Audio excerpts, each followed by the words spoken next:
The Bell, the Book, and the Spellbinder by Brad Strickland, Chapter 14. May all the saints have mercy on us, said Father Higgins softly. The gravel road had become narrower and narrower as it twisted up the flank of Camelback Mountain. It crested at Black Bear Notch, and then started down again. But Black Bear Notch was barely wide enough for the Oldsmobile to creep over. Johnny cringed.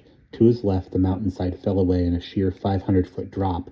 The cliffside was weathered gray granite, streaked with black patches of darker stone and blotchy with the pale green rings of lichen. From a cleft in the stones far below, a waterfall leaped out to tumble down a series of cascades, ending in a snaky black stream that wound through a dense forest. A few rocks crumbled away as Father Higgins eased the car through the pass. Then they all took a deep breath. The road twisted down again and they gathered speed. 3 miles, announced Professor Childermass, who was watching the odometer with the eye of a hawk. Watch out for that dirt road, Thomas. I'm watching, Roderick, said Father Higgins, but the station master's directions were a little off. The Oldsmobile rode through a desolate countryside where ruined foundations and isolated broken chimneys marked old deserted farms. Even a stretch of rhyming Burma shave signs along the road looked weathered and abandoned. No car met or passed the Oldsmobile, and Johnny saw no trace of any living being. They drove almost another 3 miles before the dirt road cut away to the left. Father Higgins made the turn, and the car bounced and creaked along a rutted country lane, weeds brushing both sides. The lane still went downhill. They crawled at about 20 miles per hour for a good distance, and at last the road began to level.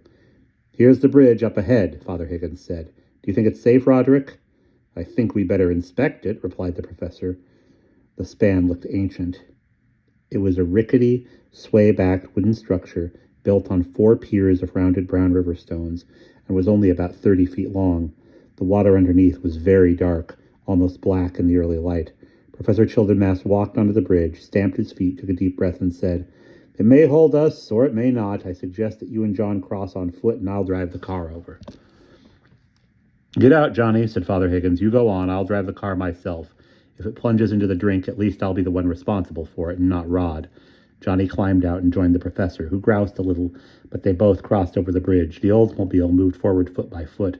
The bridge was so narrow that the big car almost scraped the rails on either side. The old boards creaked and crackled and sagged, but they held up, and after what seemed like an agonizing time, the car was across.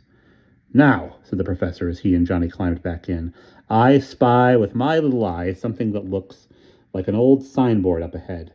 Let's see what it says. They drove slowly forward.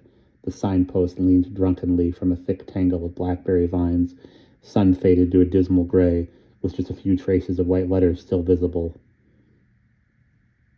M-O-E-Look C-L-O-D-G. A ghostly arrow pointed down a badly overgrown lane to the right. This is it, said the professor. I can see where the weeds were crushed down recently. This must have been when our friend with the trunk drove this way. That must have been when our friend with the trunk drove this way. I suggest that we get the car off the road and then proceed on foot. It isn't even 7:30 yet, and we may take the fiend by surprise. They walked single file down the overgrown lake. Weeds wet with dew slapped against them. Cobwebs invisible until they struck their faces lay across their path. They turned a curve, and ahead of them they saw a big log cabin. It was 2 stories tall with a row of 6 gables across the front, and it had a couple of stone chimneys. The roof had been covered with gray cedar shingles, but dozens of these had blown off, leaving irregular bare spots.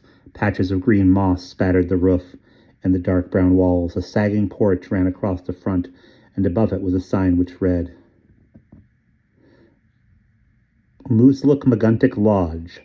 A tall wooden tower stood near the cabin, and about 100 yards behind, a dark, misty lake lapped at the derelict old pier that had half fallen into the water. Father Higgins was leading the way. He crouched low, and Professor Childermass and Johnny stooped behind him. Well, Roderick, asked the priest, you're the military expert. How do we attack? I was in intelligence, not the infantry, returned the professor. However, I think our best approach would be to follow the hillside on the left. The trees there will give us cover. We'll come out on the chimney side of the house, which looks like a blind spot. Let's go. Space yourselves out so that Father Higgins is about 20 feet ahead of you, John. I'll bring up the rear. They carefully and quietly snuck through a ruined apple orchard. The tree is all wild and long unpruned. Small green apples, most of them already worm-eaten, clung to the gnarled branches. They had emerged very close to the house. "Aha!" whispered the professor. He pointed, and Johnny saw the long black hood of an old car projecting from behind the house. "A Duesenberg," said Father Higgins. "A real antique, must be 30 years old. But it has a big, powerful engine, just right for hauling mysterious trunks. I'm going to take a look." The professor darted forward in a series of short runs. He reached the corner of the lodge, peered around, and stiffened. "Oh, my God!" he exclaimed. "Come quick." The other two ran to join him. Johnny saw what had startled the professor. He felt his heart sink. A low mound of dirt, 6 feet long and 3 feet wide, was just behind the lodge. A pick and shovel were stuck in the freshly turned earth. The same thought flashed through all three minds at once. Without a word, the professor and Father Higgins seized the tools and began to dig with frenzied haste. The clammy, wormy scent of moist soil filled Johnny's nose. Chunk, thud.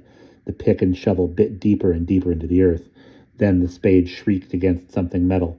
It was not very deep, only a couple of feet down. The professor used the shovel to clear all the dirt off the top of a metal coffin. "Help me!" he shouted. Father Higgins stooped and put the point of a pick under the edge of the coffin lid. Then he pulled back with all his strength. Using the pick like a lever, the lid sprang open.